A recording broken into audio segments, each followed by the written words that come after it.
Hello friends, मी किमया, नेल artist and educator. आज मी तुम्हाला एक मॅजिकल नेल आर्ट दाखवणार आहे. व्हाईट कलरची जेल पॉलिश आपण लावून घेतलेली आहे. त्यानंतर आपण त्याच्यावरती ब्लॉसम जेल अप्लाय करत आहोत. ब्लॉसम जेल अप्लाय केल्यानंतर आपण त्याला क्युअर करायचं नाही. क्युअर न करता आपण डॉटिंग टूल घेणार आहोत आणि ब्लॅक कलरची जेल पॉलिश डॉटिंग टूलवर घेणार आहोत. ब्लॅक कलरच्या जेल पॉलिशने आपण एक डॉट करून घेणार आहोत.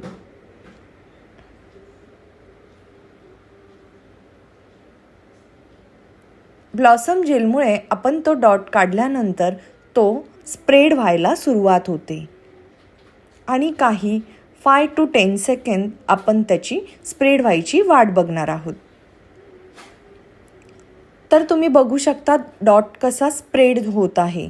त्यानंतर आपण डॉटिंग टूलमध्ये ॲसिटोन घेऊन आपण ब्लॅक कलरच्या डॉटच्या मिडलला त्याला ॲसिटोन डॉटिंग टूलवर घेऊन होल्ड करून ठेवणार आहोत आणि होल्ड केल्यानंतर एक असं मॅजिकल नेल आर्ट तयार होतं. तर तुम्ही बघू शकतात की कशा प्रकारे नेल आर्ट तयार झालेलं आहे. थँक्यू.